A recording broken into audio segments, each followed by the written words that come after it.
ಓಂ ದುಮ್ ದುರ್ಗಾಯ ನಮಃ. ಎಲ್ಲರಿಗೂ ನಮಸ್ಕಾರ. Welcome back to my channel. Hello my tarot piece, ಹೇಗಿದ್ರೆ ಎಲ್ಲರೂ.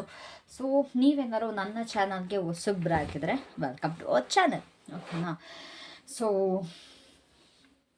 ಇವತ್ತಿನ ಟಾಪಿಕ್ಕಲ್ಲಿ ನಾನು ಕಂಪ್ಲೀಟ್ ನೋ ಕಾಂಟ್ಯಾಕ್ಟ್ ಅಂತಂದರೆ, ನೀವು ನಿಮ್ಮ ಪರ್ಸನ್ ಯಾವುದೋ ಕಾರಣಾಂತರಗಳಿಂದ ಮೇ ಬಿ ನಿಮ್ಮಿಬ್ಬರ ಮಧ್ಯೆ ಚೀಟಿಂಗ್ ಆಗಿರ್ಬೋದು, ಫ್ಯಾಮಿಲಿ ಪ್ರೆಷರ್ ಆಗಿರ್ಬೋದು, ಇಲ್ಲ ನಿಮ್ಮ ಸ್ವಂತ ಮಿಸ್ಅಂಡರ್ಸ್ಟ್ಯಾಂಡಿಂಗ್ಸ್ ಆಗಿರ್ಬೋದು, ಇಲ್ಲ ಹೊಂದಾಣಿಕೆಗಳು ಇಲ್ದಲೇ ಇರೋ ಕಾರಣ ನೀವು ದೂರವಾಗಿರ್ಬೋದು. ಇಂಥವ್ರ ಬಗ್ಗೆ ರೀಡಿಂಗ್ ಮಾಡ್ತಾ ಇದ್ದೀನಿ. And it's complete no contact. ಯಾವ ಒಂದು ಸ್ಟಾಕಿಂಗ್ ಎನರ್ಜಿ ಇಲ್ಲ, ಅಥವಾ ಅವ್ರಿಗೆ ನೀವೇನು ಮಾಡ್ತಾ ಇದ್ದೀರಾ ಗೊತ್ತಿಲ್ಲ, ಅಥವಾ ನಿಮಗೆ ಅವ್ರು ಏನು ಮಾಡ್ತಾ ಇದ್ದಾರೆ ಗೊತ್ತಿಲ್ಲ. ಅವರ ಒಂದು ಇನ್ಸ್ಟಾಗ್ರಾಮ್, ಫೇಸ್ಬುಕ್, ವಾಟ್ಸಪ್ ನಂಬರ್ ಏನು ಕಂಪ್ಲೀಟ್ ಆಗಿಲ್ಲ, ಆ್ಯಂಡ್ ಅವ್ರಿಗೂ ಏನೂ ಗೊತ್ತಿಲ್ಲ ಅನ್ನೋರಿಗೆ ಮಾತ್ರ ಈ ರೀಡಿಂಗ್ ಆಗಿರುತ್ತೆ. ಕಂಪ್ಲೀಟ್ ಅಂದರೆ ಕಂಪ್ಲೀಟ್ ನೋ ಕಾಂಟ್ಯಾಕ್ಟ್. 2 ದಿವಸ 3 ದಿವಸ ಅಲ್ಲ, ಇಟ್ಸ್ ಅಟ್ಲೀಸ್ಟ್ 1 ವರ್ಷನಾರು ಆಗಿರಬೇಕು ನಿಮ್ಮ ಇಬ್ಬರ ಬ್ರೇಕಪ್ ಆಗಿ. ಒಂದು ಮಿನಿಮಮ್ 1 ವರ್ಷ, 1 ವರ್ಷದಿಂದ ನೀವು ಎಷ್ಟು ವರ್ಷನಾರು ತೊಗೊಳ್ಳಿ. ಬಟ್ ನಿಮಗೆ ಇನ್ನೂ ಅವ್ರ ಬಗ್ಗೆ ಫೀಲಿಂಗ್ಸ್ ಇರುತ್ತಲ್ಲ. ಲೈಕ್ ನಿಮ್ಮ ಲೈಫಲ್ಲಿ ಎಷ್ಟೇ ಜನ ಬಂದಿದ್ರು ಕೂಡ ಅದೊಂದು ಸ್ಪೆಷಲ್ ವ್ಯಕ್ತಿ ಇರ್ತಾರೆ ನಮ್ಮ ಒಂದು ಲೈಫಲ್ಲಿ. ಅದೊಂದು ತುಂಬ ಮೆಮೊರೇಬಲ್ ಥಿಂಗ್ಸ್ ಆಗಿರುತ್ತೆ, ತುಂಬ ಮೆಮೊರೀಸ್ ಕೊಟ್ಟು ಹೋಗಿರ್ತಾರೆ. ಸೊ ನಿಮಗೆ ಏನೇ ನೋಡಿದ್ರು ಅವ್ರ ನೆನಪುಗಳು ಬರ್ತಾ ಇರುತ್ತೆ. ಎಷ್ಟೇ ವರ್ಷ ಆಗಿದ್ರು ಕೂಡ ಅವರ ಒಂದು ನೆನಪಿನಲ್ಲಿ ಇರ್ತೀರ. ಸೊ ಇದು ನಿಮಗೆ, ಈ ರೀಡಿಂಗ್ ನಿಮಗಾಗಿರುತ್ತೆ, ಓಕೆನಾ. ಆ್ಯಂಡ್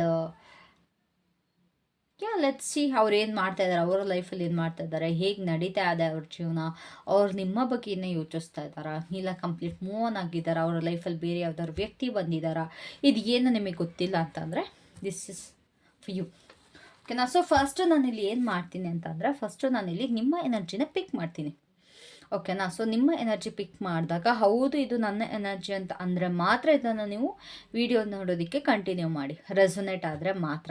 ಇಲ್ಲ ಅಂತಂದರೆ ನೀವು ಇದನ್ನು ಸ್ಕಿಪ್ ಮಾಡ್ಬೋದು, ಓಕೆನಾ. So let's C what's your energy right now. ನಿಮ್ಮ ಎನರ್ಜಿ ಏನು ಹೇಳ್ತಾ ಇದೆ.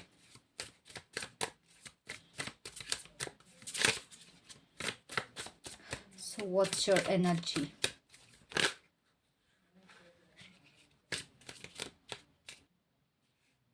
ಗೈಸ್, ಇಲ್ಲಿ ನನಗೆ ಗೊತ್ತಿಲ್ಲ ಎಷ್ಟೋ ಜನದ ಫೋಕಸ್ ನೀವು ಯಾವುದೋ ಒಂದರ ಮೇಲೆ ಫೋಕಸ್ ಮಾಡ್ತಾ ಇದ್ದೀರಾ, ಬಟ್ ನಿಮ್ಗೆ ಇಲ್ಲಿ ತುಂಬ ಡಿಸ್ಟ್ರಾಕ್ಷನ್ಸ್ ಬರ್ತಾ ಇದೆ. There are some negative thoughts or negative things. You cannot focus on one thing. Particular ಆಗಿ ಒಂದು ಥಿಂಗ್ ಮೇಲೆ ಫೋಕಸ್ ಮಾಡಬೇಕು ಅಂದರೂ ಆಗ್ತಾಯಿಲ್ಲ. ತುಂಬ ಹಲವಾರು ಥರದ ಡಿಸ್ಟ್ರಾಕ್ಷನ್ಸ್, ಯೋಚನೆಗಳು ಅಥವಾ ಅದು ಇದು ಕೆಲಸಗಳು ಈ ಥರ ಬರ್ತಾ ಇದೆ. ಅದು ಏನರ ಬಗ್ಗೆನಾರು ಆಗಿರಲಿ, ಅದೊಂದು ನನಗಿಲ್ಲಿ ಕಾಣಿಸ್ತಾ ಇದೆ. ಐ ಡೋಂಟ್ ನೋ, ಇದು ಔಟ್ ಆಫ್ ದ ಬ್ಲೂ ಬರ್ತಾ ಇರೋದು. It's a intuitive things. So ನೋಡಿ ಯಾರಿಗೆಲ್ಲ ಈ ಥರ ಆಗ್ತಿದೆ. So what's the current energy. Plus ಇದು ರೆಸೊನೇಟ್ ಆದರೆ ನೀವು ಪರ್ಸ್ನಲ್ ರೀಡಿಂಗ್ ಕೂಡ ನನ್ನ ಹತ್ರ ತೊಗೊಳ್ಬೋದು. ನಿಮಗೆ ಇದರ ಮೇಲೆ ನಂಬರ್ ಕೊಟ್ಟಿರ್ತೀನಿ, ತಮ್ನೇಲಲ್ಲೇ ನನ್ನ ನಂಬರ್ ಇರುತ್ತೆ. So what's your current energy. C ನಿಮ್ಮ ಕರೆಂಟ್ ಎನರ್ಜಿಗೇನೆ ಒಬ್ಸೆಸಿವ್ ಲವರ್ ಬಂದಿದೆ ಅಂತಂದರೆ, ಇದು ನೀವಿಬ್ಬರು ಕಂಪ್ಲೀಟಾಗಿ ದೂರ ಆಗಿ ಎಷ್ಟೋ ಟೈಮ್ ಆಗಿದ್ರು ಕೂಡ ನಿಮಗೆ ಅವರ ಒಂದು ಥಾಟ್ಸ್ನ ಬಿಡೋದಕ್ಕಾಗ್ತಾಯಿಲ್ಲ. ನೀವು ಮಲ್ಕೊಂಡಾಗ ತುಂಬ ಅಂದರೆ ತುಂಬ ಅವರ ಯೋಚನೆ ಬರುತ್ತೆ. ಸ್ಪೆಷಲಿ ನೀವು ಮಲ್ಕೊಂಡಾಗ ನಿಮ್ಮ ಕನಸುಗಳಲ್ಲಿ ಕಾಣಿಸ್ಕೊಳ್ಳೋದು, ಅವ್ರಿಗೋಸ್ಕರ ಮ್ಯಾನಿಫೆಸ್ಟ್ ಮಾಡೋದು, ಅಥವಾ ಅವ್ರು ಎಲ್ಲರೂ ಸಿಗಲಿ ಅಂತ ಎಕ್ಸ್ಪೆಕ್ಟ್ ಮಾಡೋದು, ಇಟ್ಸ್ ಇಂಪಾಸಿಬಲ್. ಅವರು ನಿಮಗೆ ಸಿಗೋದು ಇಂಪಾಸಿಬಲ್. ಬಿಕಾಸ್ ನಿಮ್ಮ ಪ್ಲೇಸ್ ಬೇರೆ ಆಗಿರ್ಬೋದು, ಅವರ ಪ್ಲೇಸ್ ಬೇರೆ ಆಗಿರ್ಬೋದು, ಇಲ್ಲ ನಿಮ್ಮ ಲೈಫಲ್ಲಿ ಬೇರೆ ಯಾರು ಬಂದಿರ್ಬೋದು. ಬಟ್ ಸ್ಟಿಲ್ ಎಲ್ಲೋ ಒಂದು ಕಡೆ ನೀವು ತುಂಬ ಹೋಪ್ ಮಾಡ್ತಾ ಇದ್ದೀರಾ, ಓಕೆನಾ. ನನಗೆ ಆ ಪರ್ಸನ್ ಬೇಕು, ಇಲ್ಲ ನನಗೆ ಆ ಪರ್ಸನ್ ಸಿಗಬೇಕು ಅಂತ. ಆ್ಯಂಡ್ ಸಿಕ್ಕಾಬಿಟ್ಟೆ ಅಟ್ಯಾಚ್ಮೆಂಟ್ ಕಾಣಿಸ್ತಾ ಇದೆ ನಿಮಗೆ. ನಿಮ್ಮ ಲೈಫಲ್ಲಿ ಆಲ್ರೆಡಿ ಬೇರೆ ಪರ್ಸನ್ ಇದ್ರೂ ಕೂಡ, ಅಥವಾ ಬೇರೆ ಪರ್ಸನ್ ಎಂಟರ್ ಆಗಿದ್ರೂ ಕೂಡ, ನಿಮಗೆ ಪ್ರತಿಯೊಂದರಲ್ಲೂ ಈ ಒಂದು ಪರ್ಸನ್ ಏನಿದ್ದಾರೆ. ಫಾರ್ ಎಕ್ಸಾಂಪಲ್ ಇವ್ರಿಗೊಂದು ಹೆಸರು ಕೊಡೋಣ. ಏನು ಕೊಡೋಣ? XYZ ಅಂತಲೇ ಕೊಡೋಣ. ಈ ಒಂದು XYZ ಅಂತ ಏನು ಪರ್ಸನ್ ಇದ್ದಾರೆ, ಅವರ ಒಂದು ನೆನಪುಗಳು ನಿಮಗೆ ತುಂಬ ಬರ್ತದೆ. ಆಗ್ತಾಯಿಲ್ಲ. ನಿಮ್ಮ ಪಾರ್ಟ್ನರ್ ಏನೇ ಮಾಡಿದ್ರು ಅದಕ್ಕೂ ಅವರೇ ನೆನಪಾಗ್ತಾರೆ. ಚೆನ್ನಾಗಿ ನೋಡಿಕೊಂಡ್ರು, ಜಗಳ ಮಾಡಿದ್ರು, ಪ್ರತಿಯೊಂದರಲ್ಲೂ ನಿಮಗೆ ಆ ಒಂದು XYZ ಅನ್ನೋ ಪರ್ಸನ್ ಕಾಣಿಸ್ತಾ ಇದ್ದಾರೆ, ಓಕೆನಾ. ಆ್ಯಂಡ್ ನಿಮಗೆ ಯಾವ ರೀತಿ ಅನ್ನಿಸುತ್ತೆ ಅಂತಂದರೆ, ಅವ್ರು ಬೇರೆ ಪರ್ಸನ್ ಜೊತೆ ಇರಬಾರ್ದು, ಅವ್ರು ಮೂವ್ ಆನ್ ಆಗಿರಬಾರ್ದು, ಅವರು ಖುಷಿಯಾಗಿರಬಾರ್ದು ನಿಮ್ಮನ್ನ ಬಿಟ್ಟು. ಇದು ನೀವು ಬೇಕು ಅಂತ ಮಾಡ್ತಿರೋದಿಲ್ಲ, ಬಟ್ ಸ್ಟಿಲ್ ಎಲ್ಲೋ ಒಂದು ಕಡೆ ಅದು ನಿಮಗೆ ಆಟೋಮೆಟಿಕ್ಕಾಗಿ ಬರ್ತಾ ಇದೆ ಈ ಥರ, ಓಕೆನಾ. ಅವ್ರಿಗೋಸ್ಕರ ತುಂಬ ಏನೇನೋ ಪ್ರಯತ್ನಗಳು ಕೂಡ ಪಟ್ಬಿಟ್ಟಿದ್ದೀರ. ಆ್ಯಂಡ್ ತುಂಬ ಟ್ರೈ ಕೂಡ ಮಾಡಿದ್ದೀರಾ ಈ ಪರ್ಸನ್ನ ಮೀಟ್ ಮಾಡೋದಕ್ಕೆ, ಈ ಪರ್ಸನ್ನ ಕಾಂಟ್ಯಾಕ್ಟ್ ಮಾಡೋದಕ್ಕೆ. ಮೇ ಬಿ ನಿಮ್ಮಿಬ್ಬರ ಮಧ್ಯೆ ಎವ್ರಿಥಿಂಗ್ ಗಾನ್ ರಾಂಗ್ ಅನಿಸುತ್ತೆ, misunderstandings, cheating, as I said anything it could be, ಯಾವ ರೀಸನ್ನಾರು ಆಗಿರ್ಬೋದು. ಬಟ್ ಅಥವಾ ಅವರ ಒಂದು ಬ್ಯಾಕ್ಗ್ರೌಂಡ್ ಇಶ್ಯೂಸಿಂದನೋ ಅಥವಾ ನಿಮ್ಮ ಒಂದು ಬ್ಯಾಕ್ಗ್ರೌಂಡ್ ಇಶ್ಯೂಸಿಂದನೋ ಈ ಒಂದು ಪ್ರಾಬ್ಲಮ್ ಫೇಸ್ ಮಾಡಿಕೊಂಡು ನೀವಿಬ್ಬರು ದೂರ ಆಗಿದ್ದೀರಾ, ಓಕೆನಾ. ಬಟ್ ನಿಮಗೆ ಅವ್ರು ಬೇಕು, ಅವ್ರಿಗೆ ನೀವು ಬೇಕಾ ಅದು ಮುಂದೆ ನೋಡೋಣ. ಬಟ್ ನಿಮಗೆ ಅವರು ತುಂಬ ಅಂದರೆ ತುಂಬ ನೆಸಸರಿ ಇದೆ. ಎಲ್ಲರ ಮುಂದೆ ನೀವು ತಲೆ ಕೆಡಿಸ್ಕೊಳ್ಳಲ್ಲ ಅಂತ ಕೂತೀರಾ. And for most of you ನಿಮ್ಮ ಒಂದು ರಿಲೇಷನ್ಶಿಪ್ ಏನಿತ್ತು ತುಂಬ ಪಬ್ಲಿಕ್ ಆಗಿತ್ತು. It's not a private relationship. ಪ್ರತಿಯೊಬ್ಬರಿಗೂ ಯಾವ ರೀತಿ ಅನಿಸಿತ್ತು ಅಂತಂದರೆ, ನೀವಿಬ್ಬರು ಪಕ್ಕ ಮದುವೆ ಆಗ್ತೀರಾ, ನೀವಿಬ್ಬರು ಒಬ್ರನ್ನೊಬ್ರು ಬಿಟ್ಟಿರಲ್ಲ, ಇವರಿಬ್ಬರು ಪಕ್ಕ ನೋ ಮ್ಯಾಟ್ರ್ ವಾಟ್ ಇವರಿಬ್ಬರು ದೂರ ಆಗಲ್ಲ, ಪಕ್ಕ ಮದುವೆ ಆಗ್ತೀರಾ ಅನ್ನೋದು ಎಲ್ಲರಿಗೂ ಪಬ್ಲಿಕ್ ಆಗಿತ್ತು. ನೀವು ಪೋಸ್ಟ್ ಮಾಡೋದಾಗಿರ್ಬೋದು ಅಂತಂದರೆ ಇನ್ಸ್ಟಾಗ್ರಾಮ್, ಫೇಸ್ಬುಕ್ ಅಥವಾ ಆನ್ಲೈನಲ್ಲಿ ಪೋಸ್ಟ್ ಮಾಡೋದಾಗಿರ್ಬೋದು, ಇಲ್ಲ ಇಬ್ಬರು ಕೈ ಇಟ್ಕೊಂಡು ಸುತ್ತೋದಾಗಿರ್ಬೋದು, ಈ ರೀತಿ ತುಂಬ ಓಪನ್ ಆಗಿ ಮಾಡಿದ್ದೀರಾ. ಎಲ್ಲರಿಗೂ ಕಣ್ಣಿಗೆ ಚುಚ್ಚೋ ಥರ ಇಬ್ಬರು ಓಡಾಡಿದ್ದೀರಾ. ಯಾರಿಗೂ ತಲೆ ಕೆಡಿಸ್ಕೊಳ್ಳೋದು ಇಬ್ಬರು ಅಷ್ಟು ಚೆನ್ನಾಗಿ ಓಡಾಡಿದ್ದೀರಾ, ಓಕೆನಾ. ಇಲ್ಲಿ ಕೆಲವೊಬ್ಬರಿಗೆ 6 ಮಂತ್ಸ್ ಕೂಡ ಆಗಿದೆ ಬ್ರೇಕಪ್ ಆಗಿ. ಸೊ ಈ ರೀತಿ ಒಂದು ಇಬ್ಬರದು ಇತ್ತು. ಬಟ್ ಇವಾಗ ಯಾವ ರೀತಿ ಇದ್ದೀರಾ ಅಂತಂದರೆ, ನೀವು ನನಗೆ ಗೊತ್ತಿಲ್ಲ ನೀವು ಇವಾಗ ನಿಮ್ಮ ಲೈಫಲ್ಲಿ ಪರ್ಸನ್ ಇದ್ದಾರೋ ಅಂತಂದರೆ, ನ್ಯೂ ಪರ್ಸನ್ ಇದ್ದಾರೋ ಇಲ್ವೋ ಗೊತ್ತಿಲ್ಲ. ಬಟ್ ಇದ್ರೂ ಕೂಡ ನಿಮಗೆ ನಿಮ್ಮ ಒಂದು ನ್ಯೂ ಪರ್ಸನ್ ಮೇಲೆ ಫೋಕಸ್ ಮಾಡೋದಕ್ಕೆ ಯಾವುದೇ ಕಾರಣಕ್ಕೂ ಆಗ್ತಿಲ್ಲ. ಪ್ರತಿಯೊಂದರಲ್ಲೂ ತಪ್ಪು ಹುಡುಕ್ತಾ ಇದ್ದೀರಾ ನಿಮ್ಮ ಒಂದು ನ್ಯೂ ಪರ್ಸನ್ ಮೇಲೆ, ಓಕೆನಾ. ಬಟ್ ನೀವು ತೋರಿಸ್ಕೊಳ್ಳೋದು ಹೆಂಗೆ, ಐ ಡೋಂಟ್ ಕೇರ್, ನನಗೆ ಆ ಪರ್ಸನಿಂದ ನಾನು ಮ್ಯಾಟ್ರ್ ಆಗಲ್ಲ ಅಂತ. ಬಟ್ ಅವರು ಬೇರೆಯವ್ರ ಜೊತೆ ಖುಷಿಯಾಗಿದ್ದಾರೆ ಅಂತ ನೆನೆಸ್ಕೊಂಡು ಕೂಡ ನಿಮಗೆ ಅದನ್ನ ತಡ್ಕೊಳ್ಳೋದು ಕೂಡ ಆಗ್ತಾಯಿಲ್ಲ. ನನ್ನ ಕಡೆ ಸ್ವಲ್ಪ ಜಲಸ್ ಅಥವಾ ಪೊಸೆಸಿವ್ನೆಸ್ ಬರ್ತದೆ, ಸಿಕ್ಕಾಪಟ್ಟೆ ಪೊಸೆಸಿವ್ನೆಸ್ ಕೂಡ ಇದೆ ನಿಮಗೆ. ಅಂತಂದರೆ ಅವ್ರು ಯಾವುದೇ ಕಾರಣಕ್ಕೂ ನನ್ನಿಂದ ದೂರ ಇರಬಾರ್ದು, ನಾನು ಬಿಟ್ಟು ಬೇರೆ ಹುಡುಗಿನ ಪಡ್ಕೊಬಾರ್ದು ಅನ್ನೋದು ಕೂಡ ಇರ್ಬೋದು ನಿಮಗೆ. ಸೊ ಈ ರೀತಿ ಒಂದು ಪೊಸೆಸಿವ್ನೆಸ್ ಕಾಣಿಸ್ತಾ ಇದೆ ಗೈಸ್. ನಾನು ಇಲ್ಲಿ ಮತ್ತೆ ಮತ್ತೆ ಹೇಳ್ತಾ ಇದ್ದೀನಿ, ನೀವಿಬ್ಬರು ಯಾವ ಕಾರಣಾಂತರಗಳಿಂದನಾದ್ರು ದೂರ ಆಗಿರ್ಬೋದು, ಓಕೆನಾ. ನಿಮ್ಮ ಫ್ಯಾಮಿಲಿಯವರು ಹೋಗ್ತಾರೆ, ಇಲ್ಲ ಏನೋ ಒಂದಾಗಿ ಎನಿಥಿಂಗ್ ಇಟ್ಕೊಳ್ವಿ. ಸೊ ಅವರ ಒಂದು ಎನರ್ಜಿ ಏನಿದೆ. So let's see about this person, what's is energy.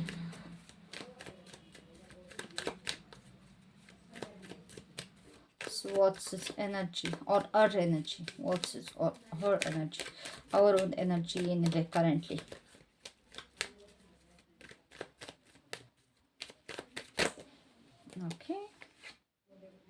Okay so ಈ ಒಂದು ಪರ್ಸನ್ ಏನಿದ್ದಾರೆ ಅವರ ಒಂದು ಎನರ್ಜಿ ನೋಡೋದಾದ್ರೆ ಇಟ್ಸ್ ರಿಯಲಿ ಬ್ಯೂಟಿಫುಲ್, ಓಕೆನಾ. ಲೈಕ್ ಅಪಾರ್ಟ್ ಫ್ರಮ್ ಯು ನಿಮ್ಮನ್ನು ಬಿಟ್ಟು ನೋಡೋದಾದರೆ ಅವ್ರ ಲೈಫಲ್ಲಿ ತುಂಬ ಸಕ್ಸಸ್ಫುಲ್ ಆಗಿದ್ದಾರೆ, ತುಂಬ ಚೆನ್ನಾಗಿ ಬೆಳೀತಾ ಇದ್ದಾರೆ.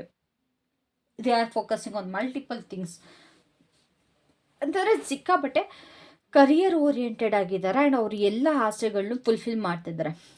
ಇವಾಗ ಔಟ್ ಆಫ್ 10 ಅಂತ ತೊಗೊಂಡ್ರೆ ಅದರಲ್ಲಿ ಒಂದು ಆಸೆ ನೀವಾಗಿದ್ದರೆ ಇನ್ನು 9 ಬೇರೆ ಬೇರೆ ಆಸೆಗಳು ಏನಿತ್ತು ಅದ್ರ ಮೇಲೆ ಫೋಕಸ್ ಮಾಡ್ತಾ ಇದ್ದಾರೆ, ಓಕೆನಾ. ಅಟ್ಲೀಸ್ಟ್ ನನಗೆ ಇದು ಸಿಗ್ಲ ಅಂದ್ರೂ ಇದನ್ನಾರು ಫೋಕಸ್ ಮಾಡೋಣ ಅನ್ನೋ ಒಂದು ಎನರ್ಜಿಲಿದ್ದಾರೆ. ಆ್ಯಂಡ್ ಅವ್ರು ನಾನು ನೋಡ್ತಾ ಇದ್ದೀನಿ, ದೇ ಆರ್ ಹ್ಯಾಪಿ ಆ್ಯಕ್ಚುಲಿ. ಆ ಥರ ಒಂದೇನು ಇವಾಗ ನಿಮ್ಮ ಎನರ್ಜಿಗೂ ಅವರ ಎನರ್ಜಿಗೂ ಸಿಕ್ಕಾಬಟ್ಟೆ ಡಿಫ್ರೆನ್ಸ್ ಇದೆ, ಓಕೆನಾ. ಸೊ ನೀವು ಹೆಂಗೆ ಪಾಸಿಟಿವ್ ಆಗಿ ಇಲ್ಲ ಅವ್ರು ಯಾರ ಜೊತೆನೂ ಖುಷಿಯಾಗಿರಬಾರ್ದು ಅಂತ ಏನು ಅಂದ್ಕೊಳ್ತಾ ಇದ್ದೀರಲ್ಲ, ಅಟ್ ಪ್ರೆಸೆಂಟ್ ಅವ್ರ ಎನರ್ಜಿ ನೋಡಿದ್ರೆ ನಿಜವಾಗ್ಲೂ ಅವ್ರ ಲೈಫ್ ತುಂಬ ಫುಲ್ಫಿಲ್ಲಿಂಗ್ ಆಗಿದೆ. ಎಲ್ಲೊಂದು ಕಡೆ ಫಿನಾನ್ಷಿಯಲಿ ತುಂಬ ಸ್ಟೇಬಲ್ ಆಗಿದ್ದಾರೆ, ಅವ್ರು ಅಂದ್ಕೊಂಡಿದ್ದೆಲ್ಲ ಅವ್ರು ಸಾಧಿಸ್ತಾ ಇದ್ದಾರೆ.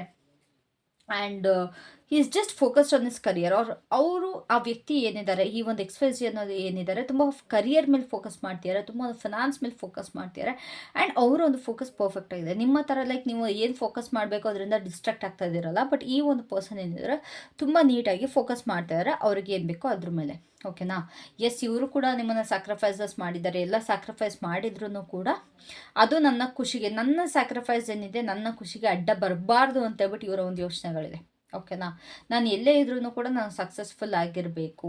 Past should not define me. ನನ್ನ ಒಂದು ಪಾಸ್ಟ್ ನನ್ನ ಡಿಫೈನ್ ಮಾಡಬಾರ್ದು ಅನ್ನೋದು ಇವರ ತಲೆಯಲ್ಲಿದೆ. ಎಲ್ಲೇ ಇದ್ರೂ ನನ್ನ ಜನಗಳಿಗೆ ಹೆಂಗೆ ನಾನು ಕುಕ್ಕೋ ಥರ ಇದೆ, ನಾನು ಹಂಗೆ ಈಗಲೂ ಕೂಡ ನನ್ನ ಕಣ್ಣಿಗೆ ಕುಕ್ಕೋ ಥರ ಇದ್ದೀನಿ ಅಂತ ಅನ್ನಿಸುತ್ತೆ. ನಿಮ್ಮ ನೆನಪುಗಳು ಬರುತ್ತೆ ಖಂಡಿತವಾಗ್ಲೂ. ಅವಾಗ ನಿಮ್ಮ ಜೊತೆ ಕಳೆದ ಕ್ಷಣಗಳು ಅವ್ರಿಗೆ ನೆನಪಿಗೆ ಬಂದೇ ಬರುತ್ತೆ, ಓಕೆನಾ. ಬಟ್ ಅವ್ರ ಲೈಫಲ್ಲಿ ತುಂಬ ದೊಡ್ಡದಾಗಿ ಏನೇನೋ ಸಾಧನೆ ಮಾಡ್ತಾ ಇದ್ದಾರೆ, ಎಲ್ಲರಿಗೂ ಕಾಣಿಸ್ಕೊಳ್ಳೋ ಅಂಥ ಕೆಲಸ. ಮೇ ಬಿ ನಿಮ್ಮ ಪರ್ಸನ್ ಯೂಟ್ಯೂಬರ್ ಆಗಿರ್ಬೋದು, ಇಲ್ಲ ಒಂದು ಸೋಷಿಯಲ್ ಮೀಡಿಯಾದಲ್ಲಿ ಕಾಂಟೆಂಟ್ ಕ್ರಿಯೇಟರ್ ಆಗಿರ್ಬೋದು, ಆರ್ ಇಲ್ಲಿ ತುಂಬ ಜನಕ್ಕೆ ನನಗೆ ಇಲ್ಲಿ ನ್ಯೂಸ್ ಆ್ಯಂಕರ್ ಯಾರೋ ಒಬ್ಬರು ನ್ಯೂಸ್ ಆ್ಯಂಕರ್ ಇದ್ದಾರೆ, ನನಗೆ ಗೊತ್ತಿಲ್ಲ, ಆ ರೀತಿ ಆಗಿರ್ಬೋದು ಅಥವಾ ಸಮಥಿಂಗ್ ರಿಲೇಟೆಡ್ ಟು ಒಂದು ಪಬ್ಲಿಕ್ ಫಿಗರಾಗಿ ಕಾಣಿಸ್ತಾ ಇದ್ದಾರೆ ನಿಮ್ಮ ಪರ್ಸನ್ ಏನಾದರೂ ಪಬ್ಲಿಕ್ ಫಿಗರ್ ಆಗಿದೆ, ಯಾವುದೇ ರೀತಿ ಆದರೂ ಸರಿ, ಇಲ್ಲ ಒಂದು ಪೊಲಿಟಿಕಲ್ ಫೀಲ್ಡಲ್ಲಾಗಿರ್ಬೋದು, ಇಲ್ಲ ಬೇರೆ ರೀತಿಯ ಒಂದು ಪಬ್ಲಿಕ್ ಫಿಗರ್ ಆಗಿರೋ ದಯವಿಟ್ಟು ಕಾಮೆಂಟ್ ಮಾಡಿ. ಬಿಕಾಸ್ ಈ ಒಂದು ಪರ್ಸನ್ ಏನಾದ್ರೆ ನಂಗೆ ತುಂಬ ಪಬ್ಲಿಕ್ ಫಿಗರಾಗಿ ಕಾಣಿಸ್ತಾರೆ. ಇಫ್ ನಾಟ್, ನಿಮ್ಮ ಪರ್ಸನ್ ಎಲ್ಲರ ಕಣ್ಣಿಗೂ ಕಾಣಿಸ್ಕೊಳ್ಳೋ ಥರ ತುಂಬ ಖುಷಿಯಾಗಿ ಬದುಕ್ತಾ ಇದ್ದಾರೆ, ತುಂಬ ಚೆನ್ನಾಗಿದ್ದಾರೆ ಆ್ಯಕ್ಚುಲಿ, ಟು ಬಿ ಹಾನೆಸ್ಟ್. ಇನ್ನು ಗ್ರೋತ್ ನೋಡ್ತಾ ಇದ್ದಾರೆ ಅವ್ರ ಲೈಫಲ್ಲಿ. ಅವ್ರ ಡೌನ್ಫಾಲ್ಗಿಂತ ತುಂಬ ಗ್ರೋತ್ ನೋಡ್ತಾ ಇದ್ದಾರೆ, ಎಲ್ಲ ಪಾಸಿಟಿವ್ ಆಗ್ತಾ ಇದೆ. ಸ್ಪೆಷಲಿ ತುಂಬ ಗೋಲ್ಡ್ನ ವೇರ್ ಮಾಡ್ತಾರೆ ಅಂತ ಅನ್ನಿಸ್ತದೆ ನನಗಿಲ್ಲಿ. ಗೋಲ್ಡು ಲೈಕ್ ಬ್ರೇಸ್ಲೆಟ್ ಇರ್ಬೋದು, ರಿಂಗ್ಸ್ ಇರ್ಬೋದು, ಚೈನ್ ಇರ್ಬೋದು, ಇಯರಿಂಗ್ಸ್ ಇರ್ಬೋದು, ಈ ರೀತಿ ಜ್ಯುವೆಲ್ರಿನ ತುಂಬ ಇದು ಮಾಡ್ತಾರೆ. And this person loves pets, ಪಕ್ಷಿಗಳನ್ನ ಸಾಕೋದಾಗಿರ್ಬೋದು, ಇಲ್ಲ ಪಕ್ಷಿಗಳಿಗೆ ಆಹಾರ ಕೊಡೋದಾಗಿರ್ಬೋದು, ಈ ರೀತಿ ಇದೆ. ಅವರ ಒಂದು ಫೋಕಸ್ ಕಂಪ್ಲೀಟಾಗಿ it's not at all distracted. ನಿಮ್ಮ ಥರ ಒಂದರ ಮೇಲೆ ಫೋಕಸ್ ಮಾಡ್ಕೊಂಡು ತುಂಬ ಚೆನ್ನಾಗಿ ಹೋಗ್ತಾ ಇದ್ದಾರೆ. ಅವರು ನಿಮ್ಮನ್ನು ನೆನಪಿಸ್ಕೊಳ್ತಾರಾ? Do they remember you?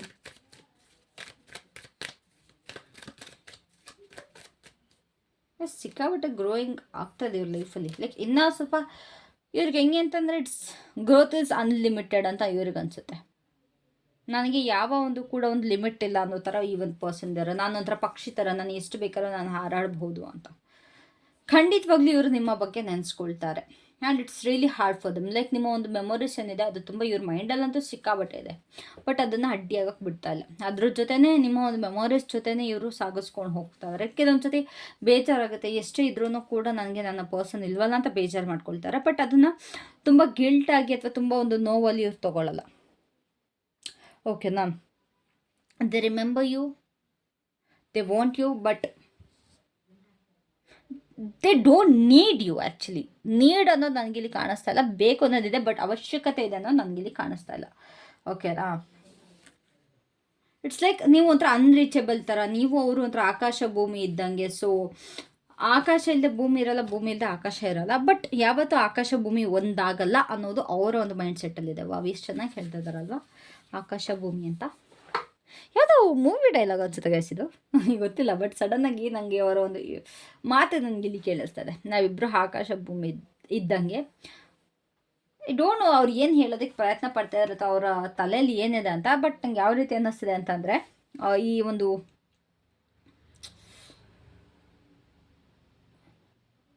Wait, ನನಗದು ಎಕ್ಸಾಕ್ಟಾಗಿ ನನಗೆ ಪದ ಬರ್ತಿಲ್ಲ. ಬಿಕಾಸ್ ಅವ್ರಿಗದನ್ನ ಹೇಳೋದಕ್ಕೆ ಇಷ್ಟ ಇಲ್ಲ. ಅವ್ರು ಅದನ್ನ ಮನಸ್ಸಲ್ಲಿ ಇಟ್ಕೊಂಡಿರೋದ್ರಿಂದ ಅಥವಾ ಅವ್ರ ತಲೆಯಲ್ಲಿ ಓಡ್ತಾ ಇರೋದ್ರಿಂದ ನನಗೂ ಕೂಡ ಅದು ಬೈಕ್ ಬರ್ತಾಯಿಲ್ಲ. ಬಿಕಾಸ್ ಅವರ ಒಂದು ಥ್ರೋಟ್ ಚಕ್ರ ಬ್ಲಾಕ್ ಆಗಿದೆ. C it's getting in your reading. Okay, so ಅವರ ಒಂದು ಥ್ರೋಟ್ ಚಕ್ರ ಬ್ಲಾಕ್ ಆಗಿದೆ, ಅದು ನನಗೆ ತುಂಬ ಕ್ಲಿಯರಾಗಿ ಗೊತ್ತಾಗ್ತಿದೆ. ಸೊ ಅವ್ರಿಗೂ ಕೂಡ ಕಮ್ಯುನಿಕೇಷನ್ ಮಾಡೋದಕ್ಕೆ ಆಗ್ತಾಯಿಲ್ಲ. ಅವ್ರು ಯಾರ ಹತ್ರನೂ ಕಮ್ಯುನಿಕೇಟ್ ಮಾಡ್ತಾ ಇಲ್ಲ, ಅವರ ಒಂದು ಫೀಲಿಂಗ್ಸ್ ಬಗ್ಗೆ ಕಮ್ಯುನಿಕೇಟ್ ಮಾಡ್ತಾ ಇಲ್ಲ. ಎಲ್ಲ ಒಳಗಡೆನೇ ಯಾಕೆ ಗಂಟ್ಲಲ್ಲಿ ಹಂಗೆ ಹಿಡ್ಕೊಂಬಿಟ್ಟಿದ್ದಾರೆ. ಅಣ್ಣ ಪ್ಲೀಸ್ ಹೇಳ್ಕೊಂಬಿಡಿ, ಏನೇ ಇದ್ರೂ. ನಿಮ್ಮ ಹುಡುಗಿ ಅಥವಾ ಹುಡುಗ ತುಂಬ ಕಾಯ್ತಾ ಇದ್ದಾರೆ, ಅಕ್ಕ ತಂಗಿ ಯಾರೇ ಇದ್ರೂ. ಈಗ ನೀವು ಬೀಚ್ ಸೈಡ್ ಹೋದರೆ ಇಲ್ಲಿ ಓಷನ್ ಇರುತ್ತೆ, ಇಲ್ಲಿ ಸ್ಕೈ ಇರುತ್ತೆ, ಎರಡು ಜಾಯಿಂಟ್ ಆಗಿರೋ ಥರ ಕಾಣಿಸುತ್ತೆ ಅಲ್ವಾ? ಸೊ ಹಂಗೆ ಅವ್ರು ಏನಂತಾರೆ ಅಂತಂದರೆ, ನಾವಿಬ್ಬರು ನೋಡೋಕೆ ತುಂಬ ಇಬ್ಬರು ಅಥವಾ ಪಕ್ಕ ಇದ್ದಾಗ ಅಥವಾ ಇಬ್ಬರು ಜೊತೆ ಇದ್ದಾಗ ನೋಡೋದಕ್ಕೆ ತುಂಬ ಚೆನ್ನಾಗಿರುತ್ತೆ. ಬಟ್ ನಾವು ಯಾವತ್ತೂ ಒಂದಾಗೋದಕ್ಕೆ ಆಗಲ್ಲ ಅಂತ ಹೇಳ್ತಾ ಇದ್ದಾರೆ. ಓಕೆನಾ? ಇದು ನನಗೆ ಅರ್ಥ ಆಗಿದ್ದು. ಇನ್ನು ಬಿಟ್ಟಿದ್ದು ನಿಮಗೆ ಅರ್ಥ ಆಗಿರುತ್ತೆ. ನಿಮ್ಮ ಪರ್ಸನ್ ನಾನೊಂದು ಹಿಂಟ್ ಕೊಟ್ಟಿದ್ದೀನಿ, ಇನ್ನು ನಿಮ್ಮ ಪರ್ಸನ್ ನಿಮಗೇನು ಹೇಳಬೇಕು ಅಂತಿದ್ದಾರೆ ಅಂತ ಅದು ನಿಮಗೆ ಗೊತ್ತಾಗಿರುತ್ತೆ. ಓಕೆನಾ? ಸೊ ಅವರ ಲೈಫಲ್ಲಿ ಬೇರೆ ಯಾವ್ದಾದ್ರು ಪರ್ಸನ್ ಇದ್ದಾರಾ? ಅವ್ರ ಲೈಫಲ್ಲಿ ಯಾರು ಪರ್ಸನ್ ಇದ್ದಾರೆ ಅಟ್ ಪ್ರೆಸೆಂಟ್? ಲೈಫ್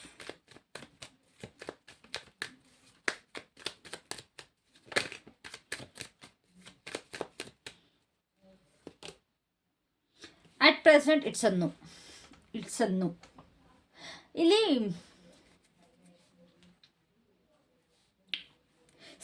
ಇವರ ಒಂದು ಮದುವೆ ಏಜ್ ಅಂತೂ ಖಂಡಿತವಾಗ್ಲೂ ಆಗಿದೆ.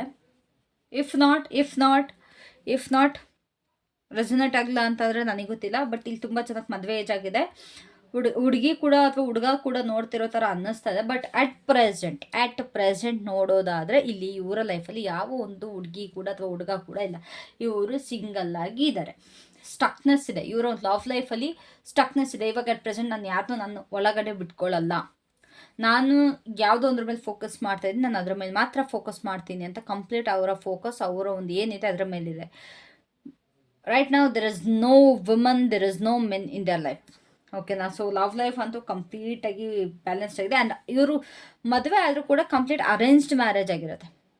ಅರೇಂಜ್ ಮ್ಯಾರೇಜ್ ನನಗೆ ಇಲ್ಲಿ ಕಾಣಿಸ್ತಾ ಇದೆ. ಲವ್ ಮ್ಯಾರೇಜ್ ಖಂಡಿತವಾಗ್ಲೂ ಆಗಲ್ಲ, ಬಿಕಾಸ್ ಇವ್ರಿಗೆ ಲವ್ ಲೈಫಲ್ಲಿ ಇಂಟ್ರೆಸ್ಟ್ ಇಲ್ಲ, ಅರೇಂಜ್ ಮ್ಯಾರೇಜ್ ಆಗಿರುತ್ತೆ. ಐ ಹೋಪ್ ಇದು ತುಂಬ ಜನಕ್ಕೆ ಖುಷಿ ಕೊಟ್ಟಿರುತ್ತೆ. ಎಸ್, ನನ್ನ ಪರ್ಸನಲ್ ಲೈಫಲ್ಲಿ ಯಾರೂ ಇಲ್ಲ ಅಂತ. ಅಕಸ್ಮಾತ್ ನೀವು ಅವ್ರ ಜೊತೆ ಏನಾದ್ರು ಯಾವುದೋ ಒಂದು ಹುಡುಗಿ ಆದರೆ ಅಂದರೆ ನಿಮ್ಮ ಪರ್ಸನ್ ನೋಡಿರೋಕ್ಕೆ ಸಾಧ್ಯ ಇಲ್ಲ, ಬಿಕಾಸ್ ಯಾರೆಲ್ಲ ನೋಡಿರಲ್ಲ ಅವ್ರಿಗೆ ಅಲ್ವ ಇದು ರೀಡಿಂಗು. ನಿಮ್ಮ ಮೈಂಡಲ್ಲಿ ಹತ್ರ ಏನಾದ್ರು ಇದ್ದರೆ ತೆಗ್ದಾಕ್ಬಿಡಿ, ಅವ್ರ ಲೈಫಲ್ಲಿ ಯಾರೂ ಇಲ್ಲ. ಓಕೆನಾ? ಮತ್ತೆ ಹೇಳ್ತಾ ಇದ್ದೀನಿ, ಇದು ಯಾರಿಗೆ ನಿಮ್ಮ ಪರ್ಸನ್ ಬಗ್ಗೆ ಕಂಪ್ಲೀಟ್ ಗೊತ್ತಿಲ್ಲ ಅವರಿಗೆ ಮಾತ್ರ ಆಗಿರುತ್ತೆ. ನೀವು ನಿಮ್ಮ ಪರ್ಸನ್ನ ದಿನ ನೋಡಿಕೊಂಡು ಮೇಡಮ್ ನಾನು ಅಲ್ಲಿ ನೋಡಿದೆ, ಅವ್ರ ಜೊತೆ ಇವ್ರ ಜೊತೆ ಇದ್ದರೆ ಈ ರೀಡಿಂಗ್ ನಿಮಗಾಗಿರಲ್ಲ. ಓಕೆನಾ? ಸೊ ಅಟ್ ಲಾಸ್ಟ್ ಅವರು ನಿಮ್ಮಿಬ್ಬರ ರಿಲೇಷನ್ಶಿಪ್ಪಲ್ಲಿ ಏನು ಆಗಬೇಕಿತ್ತು ಅಂತ ಬಯಸ್ತಾ ಇದ್ದಾರೆ.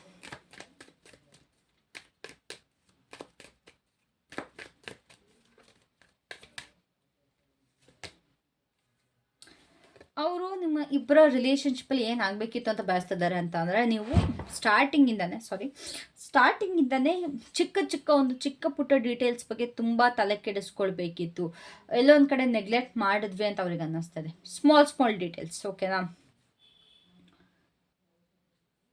ಮೋಸ್ಟ್ಲಿ ನಿಮ್ಮ ಇಷ್ಟ ಕಷ್ಟಗಳ ಬಗ್ಗೆ, ಇಲ್ಲ ಅವರ ಇಷ್ಟ ಕಷ್ಟಗಳ ಬಗ್ಗೆ, ಅಡ್ಜಸ್ಟ್ಮೆಂಟ್ಸ್ ಬಗ್ಗೆ, ಈ ಥರ ಚಿಕ್ಕ ಡೀಟೇಲ್ಸ್ ಬಗ್ಗೆ ನಾವು ಫೋಕಸ್ ಮಾಡಲಿಲ್ಲ. ಅದ್ರ ಮೇಲೆ ಫೋಕಸ್ ಮಾಡಿದ್ದಿದ್ರೆ ನಾವು ಇವತ್ತು ತುಂಬ ಚೆನ್ನಾಗಿರ್ತಿದ್ವಿ. ಆ್ಯಂಡ್ ಮೇಯ್ನ್ ನಿಮ್ಮಿಬ್ಬರ ಮಧ್ಯೆ ಕಮ್ಯುನಿಕೇಷನ್, ಓಪನ್ ಕಮ್ಯುನಿಕೇಷನ್ ಇಲ್ಲ. ನಮ್ಮಿಬ್ಬರ ಮಧ್ಯೆ ಕಮ್ಯುನಿಕೇಷನ್ ಇರಬೇಕಿತ್ತು. ಓಪನ್ ಕಮ್ಯುನಿಕೇಷನ್ ಇದ್ದರೆ ಇದು ಯಾವುದೂ ಈ ರೀತಿ ಆಗ್ತಾ ಇರಲಿಲ್ಲ, ಅಥವಾ ಒಂದು ಕ್ಲಾರಿಟಿ ಬೇಕಿತ್ತು. ನಾವಿಬ್ಬರು ಹಂಗೆ ಉಳಿಸ್ಕೊಬಹುದಿತ್ತು, ಚಿಕ್ಕ ಪ್ರಯತ್ನ ಮಾಡ್ಬೋದಿತ್ತು, ಬಟ್ ಆಗಲಿಲ್ಲ. ಅಟ್ಲೀಸ್ಟ್ ಒಂದು ಫ್ರೆಂಡ್ಶಿಪ್ ಅವರು ಮೇಂಟೈನ್ ಮಾಡ್ಬೋದಿತ್ತು. ನಮ್ಮೊಂದು ಲವ್ನ ನಾವು ಫಸ್ಟು ಡೀಟೇಲಾಗಿ ತಿಳ್ಕೊಳ್ಳೋದಂತಾರೆ. ದೊಡ್ಡ ಸ್ಟೆಪ್ ತೊಗೊಳೋಕ್ಕಿಂತ ಮುಂಚೆ ಒಂದು ಚಿಕ್ಕ ಸ್ಟೆಪ್ಸ್ ತೊಗೊಳ್ಬೇಕಿತ್ತು ಅಂತ ಅವ್ರಿಗೆ ಅನ್ನಿಸ್ತದೆ. So let's see what does the oracle has to say. Angels ನಿಮಗೆ ಏನು ಹೇಳಬೇಕು ಅಂತ ಇದ್ದಾರೆ. What does angels wants to say to you. Angels ನಿಮಗೆ ಏನು ಹೇಳಬೇಕು ಅಂತಿದ್ದಾರೆ.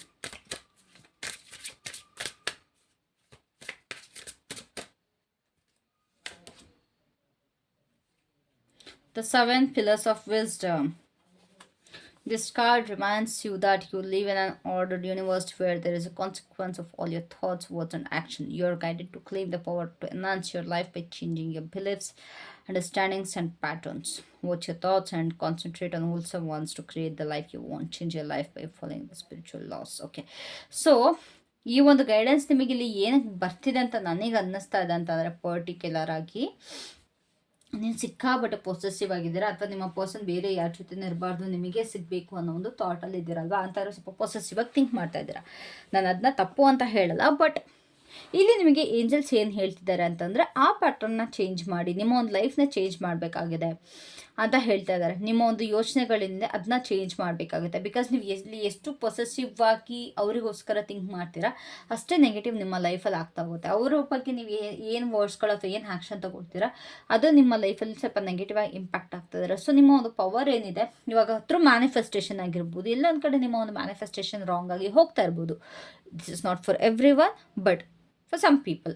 ಓಕೆನಾ? ಸೊ ನಿಮ್ಮದು ಮ್ಯಾನಿಫೆಸ್ಟೇಷನ್ ಎಲ್ಲ ಒಂದು ಕಡೆ ಸ್ವಲ್ಪ ನೆಗೆಟಿವ್ ಆಗಿ ಹೋಗ್ತಾ ಇರ್ಬೋದು. ಸೊ ಹಾಗಾಗಿ ನಿಮ್ಮ ಒಂದು ಯೋಚನೆಗಳು ಮತ್ತು ನಿಮ್ಮ ಮಾತುಗಳು ಅಥವಾ ನಿಮ್ಮ ಆ್ಯಕ್ಷನ್ಗಳನ್ನ ಸ್ವಲ್ಪ ಒಂದು ಬ್ಯೂಟಿಫುಲ್ ಲೈಫ್ನ ಕ್ರಿಯೇಟ್ ಮಾಡ್ಕೊಳ್ಳೋದಕ್ಕೆ ಟ್ರೈ ಮಾಡಿ ಅಂತ ಹೇಳ್ತಾ ಇದ್ದಾರೆ. ಆ್ಯಂಡ್ ಸ್ವಲ್ಪ ಕೆಲವೊಂದು ಸ್ಪಿರಿಚುವಲ್ ಲಾಸ್ ಇರುತ್ತೆ, ಅದನ್ನ ಫಾಲೋ ಮಾಡಿದ್ರೆ ನಮ್ಮ ಲೈಫ್ ಕಂಪ್ಲೀಟಾಗಿ ಟ್ರಾನ್ಸ್ಫಾರ್ಮ್ ಆಗುತ್ತೆ, ಒಂದು ಬ್ಯೂಟಿಫುಲ್ಲಾಗಿ ಟ್ರಾನ್ಸ್ಫಾರ್ಮ್ ಆಗುತ್ತೆ. ಸೊ ಅದನ್ನ ಮಾಡಿ ಅಂತ ಹೇಳ್ತಾ ಇದ್ದಾರೆ. ಓಕೆನಾ? So that's it for today. Thank you so much for watching. I hope ಪ್ರತಿಯೊಬ್ಬರಿಗೂ ಕೂಡ ಇದು ವಿಡಿಯೋ ಇಷ್ಟ ಆಗಿರುತ್ತೆ ನೋಡಿದವ್ರಿಗೆ. ಸೊ ನಾನು ಪರ್ಟಿಕ್ಯುಲರ್ ಪೀಪಲಿಗೆ ಮಾತ್ರ ಮಾಡಿದ್ದೀನಿ. ರೆಸೊನೇಟ್ ಆಗಿರೋ ದಯವಿಟ್ಟು ಲೈಕ್ ಮಾಡಿ, ಶೇರ್ ಮಾಡಿ, ಕಮೆಂಟ್ ಮಾಡಿ. ಆ್ಯಂಡ್ ಕಾಮೆಂಟ್ ಮಾಡುವಾಗ ನೋ ಕಾಂಟ್ಯಾಕ್ಟ್ ಅಂತೇಳ್ಬಿಟ್ಟು ಕಾಮೆಂಟ್ ಮಾಡಿ, ಅವಾಗ ಅರ್ಥ ಆಗುತ್ತೆ ಎಕ್ಸಾಕ್ಟ್ ನಾನು ಯಾರಿಗೋಸ್ಕರ ವೀಡಿಯೋ ಮಾಡಿದ್ದೀನಿ ಅವ್ರುಗಳೇ ನೋಡಿದ್ದೀರಾ ಅಂತ. ಸೊ ಓಂ ಸಾಯಿರಾಮ್.